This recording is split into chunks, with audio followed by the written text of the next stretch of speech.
considerando que vocês terminaram o pré-dimensionamento, a etapa seguinte é de análise refinada. O objetivo dela é obter os diagramas de esforços. Em se tratando das vigas, que é o foco desta etapa do trabalho, vocês vão calcular o cortante e o momento fletor. Bom, para se fazer a análise refinada, a gente precisa, antes de analisar os diagramas, de gerar os diagramas, saber quais as cargas e os valores delas.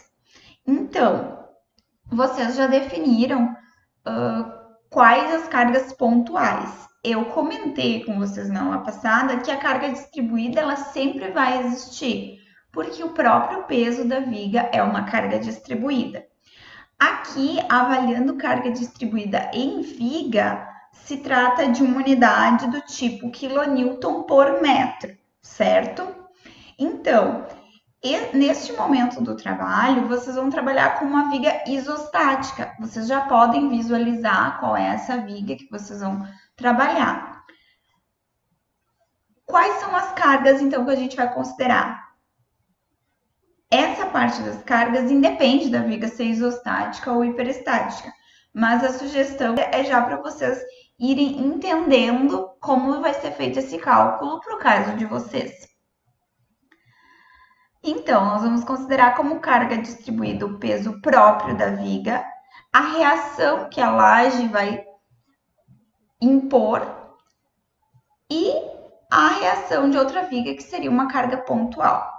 Pessoal, antes de eu falar das cargas distribuídas, eu preciso comentar que para a gente definir a reação de uma viga sobre outra, a gente vai precisar analisar toda aquela outra viga. Primeiro, verificar qual é a reação e aí essa reação colocar no valor da carga pontual da viga que a gente realmente está interessado em analisar. Então, se vocês têm uma viga isostática que tem carga pontual, vocês vão ter que analisar outra viga primeiro, a viga que está se apoiando, tá? Para que essa análise não fique tão extensa, a ideia é fazer no F2. Precisa definir todas as cargas, como eu vou explicar em seguida, antes, colocar nessa viga secundária, vamos dizer assim, descobrir a reação e aí colocar na viga que vocês de fato estariam interessados em analisar, tá? Ok, então, em se tratando de carga distribuída agora, o peso próprio da viga, como que é definido? Vocês já pré-dimensionaram ela. Então, vocês vão considerar o peso específico do concreto armado, que é 25 kN por metro cúbico, e multiplicar pela área da seção. No caso, se a minha viga tiver 20 centímetros de largura e 40 centímetros de altura, eu vou fazer 25 vezes 0,2 metros vezes 0,4 metros, totalizando 2 kN por metro. É importante ter atenção às unidades. Ok, agora em se tratando da reação da laje, precisa se perguntar se de fato tem reação na laje. Pode não ter. Então, lembrem de avaliar o sentido da laje que vocês já escolheram anteriormente. Se de fato aquela viga que você está analisando é uma viga que recebe carga da laje, vai ter essa parcela. Se não é uma das vigas que recebe carga, a reação na laje é zero. Pode também a viga ter mais de uma reação na laje, ou seja, dos dois lados da viga. Então, eu precisarei analisar as lajes dos dois lados, certo? Antes de definir de fato a reação da laje, eu preciso verificar quais as cargas estão na laje. As cargas na laje seriam peso próprio da laje. Se for maciça, eu iria considerar a carga de 25 kN por metro cúbico multiplicado pela espessura, e no caso sugerido foi 8 centímetros. Isso significaria 25 vezes 0,08. que totaliza também 2 kN por metro quadrado. Verifiquem que a unidade de carga da laje é diferente, porque é uma carga sobre uma área. Se vocês optarem por utilizar vigota treliçada ou não, a sugestão de peso por área da parte da vigota fica em 0,75 kN por metro quadrado. E a capa, 1,25 kN por metro quadrado. Isso foi calculado considerando o peso específico do concreto multiplicado lá pelos 5 centímetros de espessura da capa.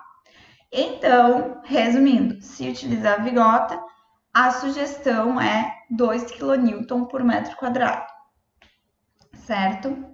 Além da carga de peso próprio da laje, tem outras cargas permanentes. Imaginem que quando o edifício estiver pronto, na verdade, não tem só a laje, mas tem um contrapiso, tem um revestimento, tem também, se pensar na face inferior dessa laje, existe um forro, certo? Então, aqui eu sugiro 1 kN por metro quadrado, tá? Esse valor pode ser calculado mais detalhado, mas é suficiente aqui a gente fazer essa aproximação. Além disso, num edifício pronto, a gente vai ter móveis, circulação de pessoas, então existe a carga relacionada a isso. Aqui eu deixo como sugestão 2 kN por metro quadrado. Bom, então, como que a gente vai calcular a reação na laje? A gente vai somar essas 3 cargas da laje, totalizando 5 kN por metro quadrado. Essa carga de 5 kN por metro quadrado, eu vou multiplicar pelo vão da laje, gente. O vão da laje, lembrem, foi o menor entre os dois vãos possíveis para a laje. Se eu multiplicar, eu vou ter uma carga em kN por metro, que já é a unidade que a gente precisa. Entretanto, se eu multiplicar por todo o vão, eu estaria contabilizando toda a carga naquele vão. Considerando que, na verdade, para cada apoio vai uma parcela da carga, eu devo dividir esse valor por 2. Ali está dizendo, considerando que a laje se apoia em um único sentido, a carga total é multiplicada pela metade do vão da laje, que dá na mesma que multiplicar por todo o vão e dividir por 2, certo? Bom, só para exemplificar, aquela carga variável de 2 kN por metro quadrado, ela não foi inventada assim de uma forma qualquer. Na verdade, eu usei como parâmetro a NBR 6120, que é a norma de cargas para edifícios. Então, eu estimei um valor de 2, considerando que alguns têm um edifício comercial e outros residencial, tá? Então, seria uma carga próxima para os dois casos. Aqui, se vocês veem dormitórios, sala, seria 1,5, mas a região ali de dispensa e área de serviço é um pouco superior à carga, tá?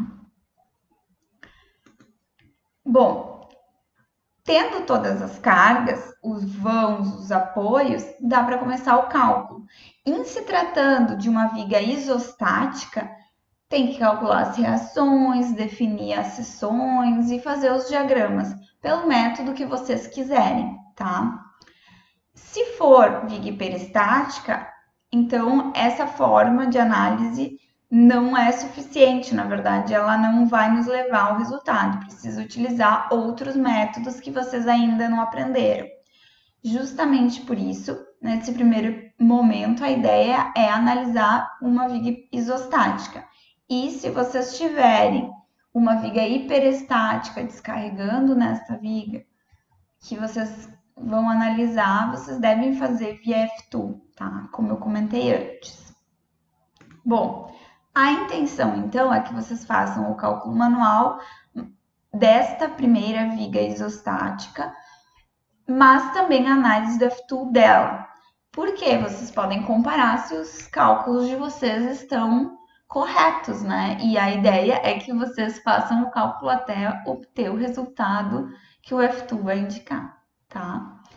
Então, pessoal, mãos à obra. Eu vou ficar tirando dúvidas, enfim, pelo Google Meet. tá? Bom trabalho para vocês e, ao final, verifiquem as tarefas que devem ser postadas.